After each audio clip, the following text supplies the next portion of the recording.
So OpenAI have just fired 2 of their researchers for leaking information. We don't know if the information leaked was to rival AI companies like Google, but you'd have to imagine it likely was, as that is where the information would be most in demand. As well as that OpenAI news, Sam Altman, the CEO of OpenAI, has also been spotted doing a number of presentations for some very important people. So let's talk about all this.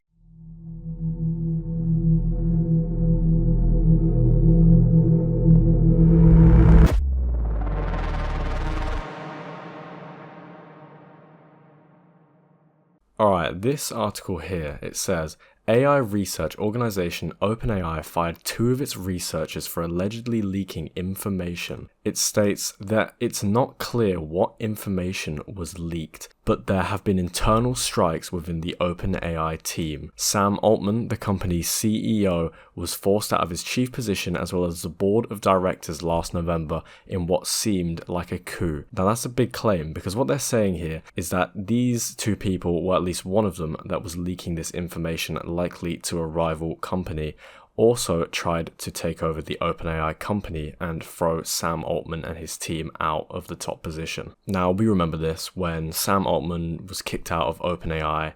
No one really knew what was going on, but it looks like now some light may have been shed on this topic. It looks like it was a coup attempt on the company. But after an internal investigation by the company, Sam Altman was reinstated as the CEO, and this guy, which we'll talk about in a minute, apologized for his actions. This is the guy behind the coup, and he was leading this hate mob against Sam Altman, trying to get him out.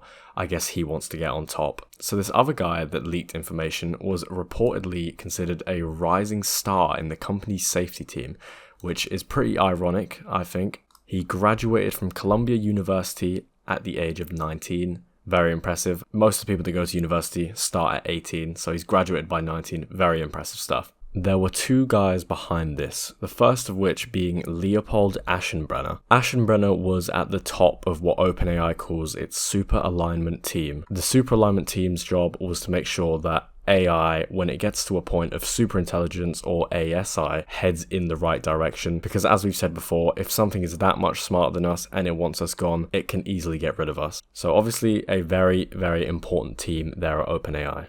And the other guy that got fired for leaking information was called Pavel Ismailov.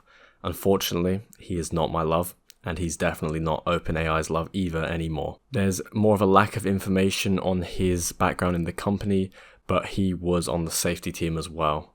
It seems like OpenAI is having internal troubles, which is something they definitely want to get on. And I hope they can sort out, because they are leading the world in AI research at the moment. And the last thing we need is something going seriously wrong because they can't keep themselves together.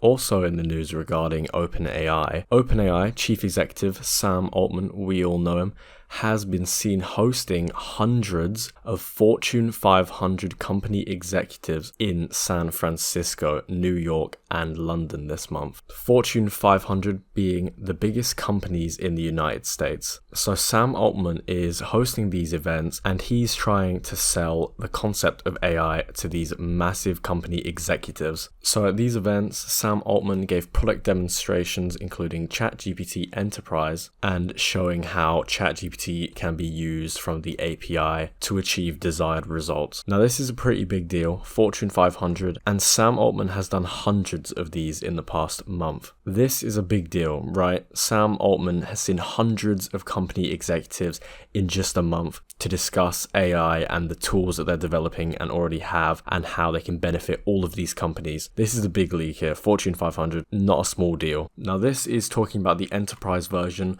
but they do say that they noted the consumer version of its chatbot is already in use by more than 92% of Fortune 500 companies. 92%. That is not a small number at all. As well as the language model, they also discussed the text to video models. We've seen the examples of Sora. It's going to completely change the industry, change the game, especially as far as Hollywood is concerned. And this is the craziest part of this article.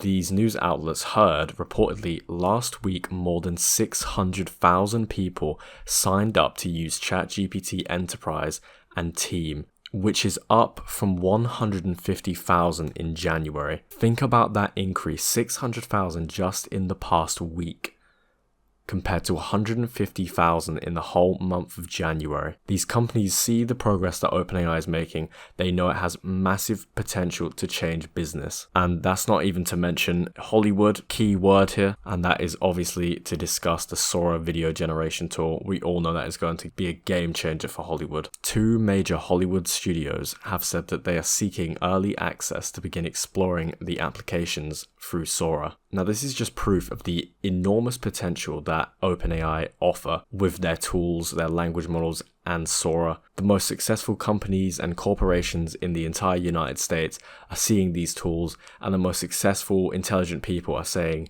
we can make serious money off of this, we can save money, we can make more. If that isn't proof of the potential that these tools have, then nothing is really. And then lastly, Meta is pushing ahead with its efforts to make generative AI powered tools available to more users. So Meta want to add AI to the Instagram platform in 2 ways, reportedly. They want AI in the search bar and AI in the DMs, the direct messages.